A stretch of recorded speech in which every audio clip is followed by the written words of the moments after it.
I present to you Master Splinter, not as a cartoon or a product of CGI, but as a respected samurai elder, calm, battle-worn, and sitting in quiet reflection. Today's gouache painting is my personal tribute to one of my favorite characters of all time, an honorable warrior, a guide, and more importantly, a single father of four. Here is how I painted Master Splinter.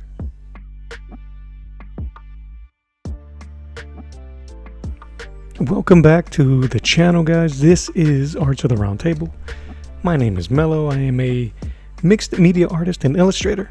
I have been drawing, inking, and painting for over 30 years. I picked up a pencil at a very young age and I've never let go. If you can't already guess, I am a huge fan of the world and the characters that Eastman and Laird created years ago with the Teenage Mutant Ninja Turtles. I have done several paintings already of the Turtles, of Casey Jones, and Usagi Yojimbo, but today I am presenting to you Master Splinter, the whole process from sketch to signature. I'd like to start out with a loose pencil sketch, no pressure to be perfect. This is where I like to explore the composition. I have a bunch of other ideas in mind, but this is where I kind of like iron down where he's going to sit on the page. Definitely dead center because he's going to be by himself and this is going to be a portrait. The piece is inspired by Edo-period samurai portraits, stoic discipline, deeply symbolic. I wanted to honor Splinter's warrior spirit and his role as a sensei and a father figure, as if he were a real historical figure, immortalized in brush and pigments. I started by researching traditional Ukiyo-e and Edo-period warrior portraits, the posture, the clothing, and the muted palette of the pictures themselves. I imagined Splinter seated in calm reflection, almost opposed to being photographed in the first place, instead of a katana, his staff being held loosely but as a symbol of strength and authority, his robes befitting a sewer dweller, weathered but dignified and respectful like that of a daimyo. And once the idea was locked in, I wanted to capture it all and the details and the atmosphere.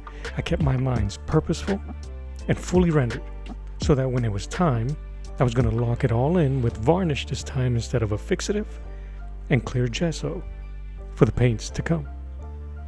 If you have any questions about the type of tools, brands, or techniques that I use, please feel free to put them on the comment section below.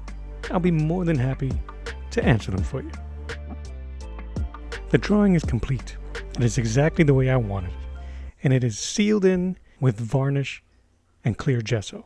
Now, why did I choose varnish instead of a fixative like I did in my previous portrait video? It was curiosity more than anything else. I wanted to test something, and I'm glad I did.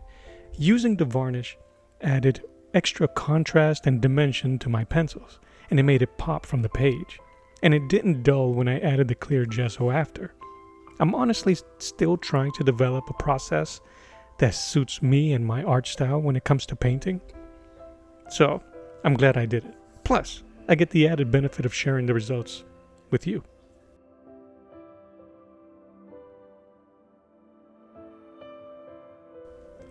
With the gouache, this time I'm actually using my Arteza brand.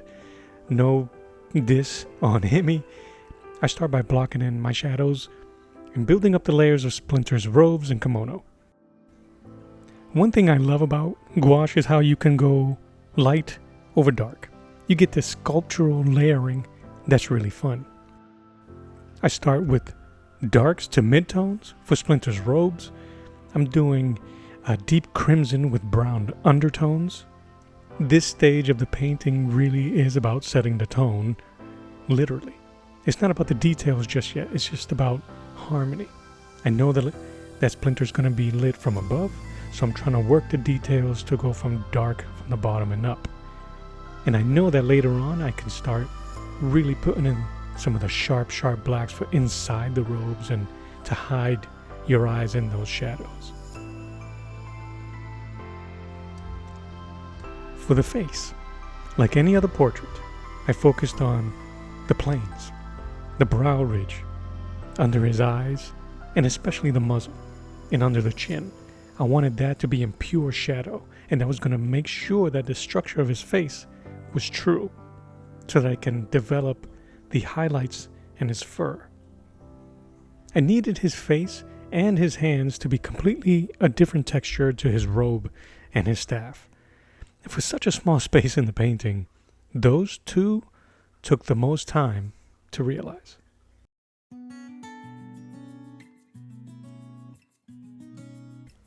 For Splinter's fur, I didn't want to make the same mistakes I did like when I painted the X-Man Beast a few months back.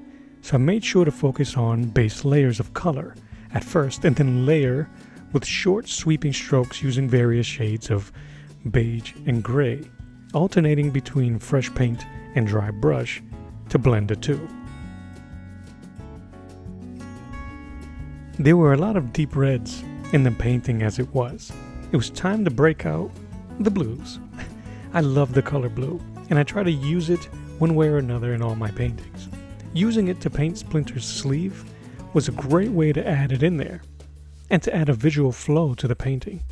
Now your eyes start on Splinter's face, go down his arm, across the blue sleeve to his hands, up the staff, to his torn ear, and then back to his face, emphasizing rhythm and visual harmony.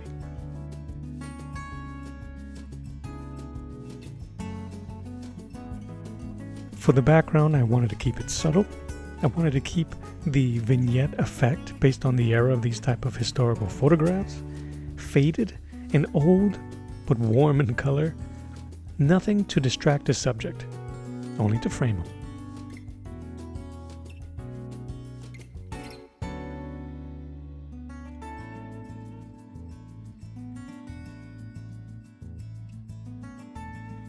And there he is, Master Splinter painted in an Edo-period style samurai portrait. This one, guys, was so much fun to do, not just as an artist, but as a huge fan, and as someone who grew up admiring this wise old rat far more than most flashy heroes out there. It was a great challenge to paint him, and a really cool experience. Gouache can be really tricky, but it rewards you when you're intentional. Just like Splinter would teach you.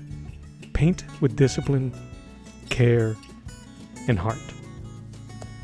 If you enjoyed this video and enjoyed the process, please give it a like, share it with your fellow TMNT fans, and subscribe for more paintings and drawings. Leave a comment below and let me know what you'd like to see me do next. Thank you guys so much for watching. This is Arts of the Round Table. My name is Mello, and as always, I'll draw you later. Bye-bye.